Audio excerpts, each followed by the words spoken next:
Nggak tahu kenapa akhir-akhir ini, tiap buka media sosial, rasanya makin sesak. Scroll sedikit, ada yang baru lamaran. Scroll lagi, ada yang buka bisnis. Terus ada juga yang barusan sharing beli rumah, punya anak kedua, atau sekadar staycation ke luar negeri. Dan kamu cuma bisa scroll sambil ketawa hambar, pura-pura ikut senang. Padahal hati remuk mikir, kok semua orang udah melaju, tapi aku masih stuck di sini. Rasa tertinggal itu nyata banget, seolah-olah hidup tuh lagi balapan. Dan kamu udah tertinggal jauh di belakang.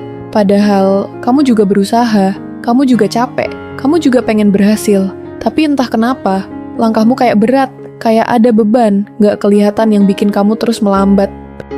Realita yang gak diomongin banyak orang. Kita hidup di zaman dimana pencapaian orang lain dipamerkan setiap hari. Bukan salah mereka, bukan juga salah kita, tapi tanpa sadar, kita mulai bandingin hidup sendiri.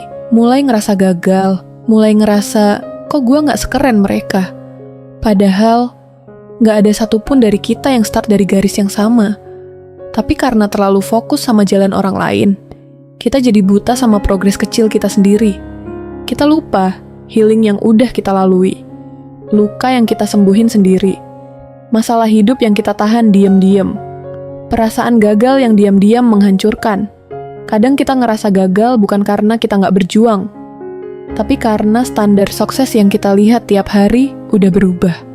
Sekarang, umur 25 belum punya rumah dianggap telat, umur 30 belum nikah dianggap gagal, umur 27 belum punya jabatan tinggi dianggap nggak berkembang. Padahal, hidup nggak punya deadline. Tapi society seakan-akan ngatur jamnya. Ada harapan-harapan yang dulu pernah kita pegang erat, sekarang udah mulai memudar. Kayak, dulu kamu yakin bisa sampai di titik A, tapi sekarang, kamu bahkan nggak tahu harus melangkah kemana. Kenapa kita bisa merasa tertinggal? 1. Terlalu fokus membandingkan progres. Kita bandingin highlight orang dengan behind the scenes kita. 2. Kehilangan arah karena terlalu banyak tekanan.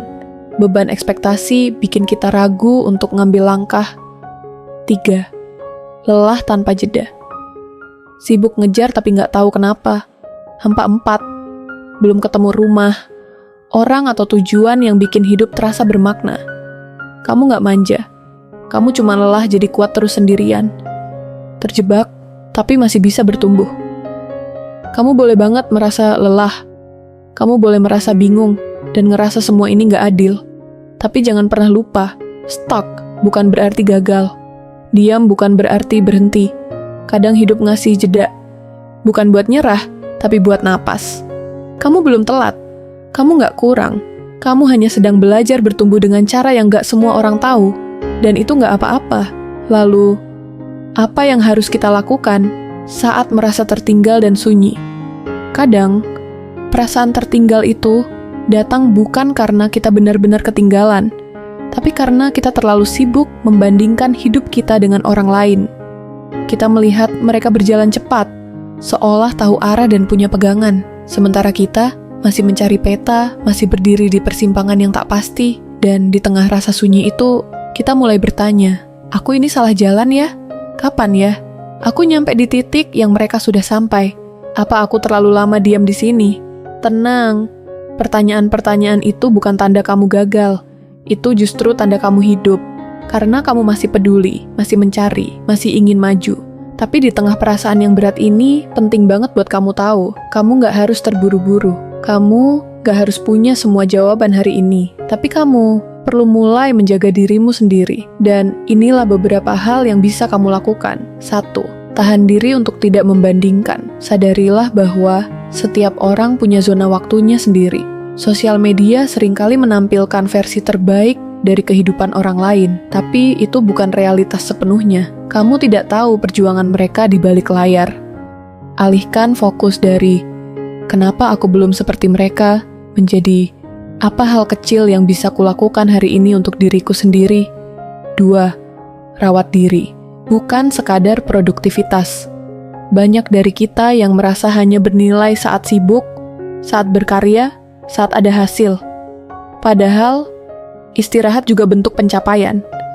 Menangis juga bentuk kejujuran. Tidur cukup juga bentuk mencintai diri sendiri. Jadi, saat hari terasa kosong, bukan berarti kamu kosong. Itu bisa jadi momen untuk benar-benar menyentuh dirimu sendiri yang selama ini kamu abaikan. 3. Temukan hal kecil yang bikin kamu hidup lagi. Entah itu duduk di bawah matahari pagi, bikin kopi, nulis di buku harian, atau sekadar dengerin lagu yang bikin kamu merasa dipahami. Lakukan hal-hal sederhana yang bikin kamu ngerasa hidup. Terkadang, bukan perubahan besar yang menyelamatkan kita, tapi kebiasaan kecil yang kita rawat setiap hari. 4. Berani bertanya dan cerita. Kamu gak harus kuat sendirian. Mungkin kamu punya satu teman yang bisa kamu ajak ngobrol, atau kamu bisa cari bantuan profesional. Jangan biarkan dirimu memikul semuanya dalam diam. Sunyi itu lebih ringan saat dibagi. 5. Tulis ulang arti sukses versi dirimu. Jangan pakai standar dunia yang serba cepat dan instan untuk menilai nilaimu. Sukses bisa berarti kamu belajar berdamai dengan masa lalu. Sukses bisa berarti kamu tetap bertahan, meski tidak semua hal berjalan sesuai rencana. Mulailah dari definisi yang lebih manusiawi dan lebih jujur. Dan saat kamu merasa benar-benar tersesat, ingat ini. Kadang hidup memang harus membuat kita merasa sendiri, supaya kita bisa benar-benar mendengar suara hati kita sendiri. Kamu gak salah arah. Kamu cuma sedang belajar mengenal dirimu lebih dalam.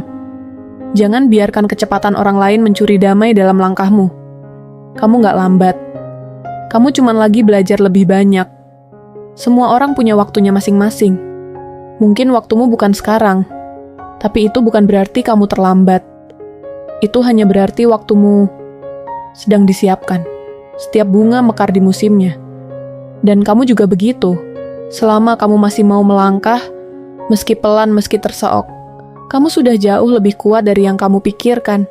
Hidup ini bukan perlombaan, ini perjalanan, dan kamu gak sendiri.